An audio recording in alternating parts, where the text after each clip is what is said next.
In this lesson, we're going to discuss spyware and bloatware. In our modern enterprise networks, software plays a pivotal role in our daily operations. But as software continues to evolve, some threat actors and even legitimate organizations have taken the opportunity to install various types of unwanted and potentially harmful software applications on our devices. First, let's take a look at spyware.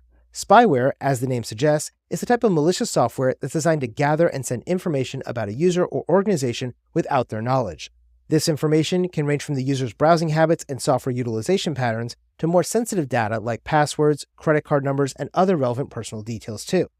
Spyware can get installed on a system in several different ways, including being bundled with other software, being installed through a malicious website, or being installed when a user clicks on a deceptive pop-up advertisement. Once installed, the spyware will typically operate in the background without the user's knowledge or consent. Spyware can cause issues because it invades your privacy, but it can also have other negative effects, such as significantly slowing down your system's performance because continually using your system's resources to monitor and transmit data back to the attacker who's gathering information about you. To help protect yourself against spyware, you should only use reputable antivirus and anti-spyware tools that are regularly updated to be able to detect and remove any potential threats. Also, whenever you're downloading software, you should only download it from trusted sources, and you should read through the End User Licensing Agreement, known as the EULA, to see if the company is collecting any of your personal or private data without your knowledge. Finally, you should make sure that your operating system and other software applications are up to date and patched with the latest security updates to ensure that spyware cannot exploit any known vulnerabilities that exist in your system. Second, we have bloatware. Now, bloatware is quite different from spyware, but it can be just as frustrating when it gets installed on your system. Now, bloatware refers to any software that comes pre-installed on your new computer or smartphone that you, as the user, did not specifically request, want, or need.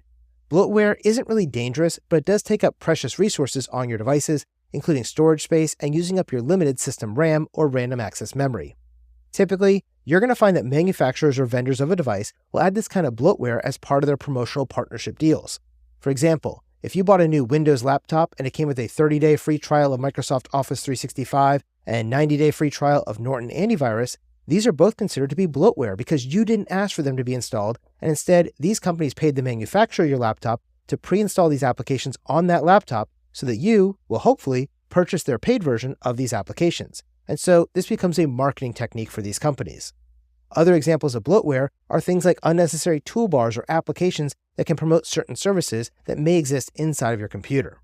Now, in general, bloatware is not going to be malicious, but as I said, it does waste your storage space, slows down the performance of your devices, and introduces new security vulnerabilities into your systems because all that extra code could have bugs in it, and those bugs could be exploited by an attacker.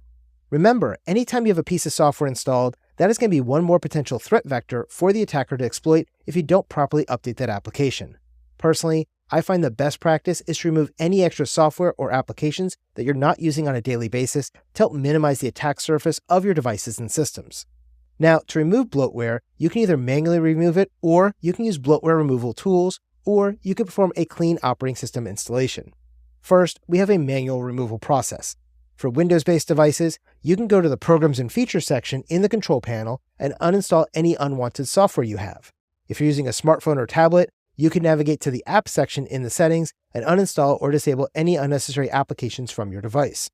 Second, we can use bloatware removal tools to uninstall the unwanted applications. There are several third-party tools available in the marketplace that can help identify and remove bloatware more comprehensively than you might be able to do on your own, so they are something to think about or to consider. Third, and my personal preference, is to perform a clean operating system installation whenever you buy a new device. Instead of using the operating system and the bloatware that came pre-installed on your device, you can instead perform what is known as a clean operating system installation, which ensures that you're only going to be starting out with the software you need on your new system. So remember, spyware and bloatware represent software that isn't necessarily always malicious, but it is considered to be unwanted. Spyware is a type of malicious software designed to gather and send information about a user or organization without their knowledge or consent.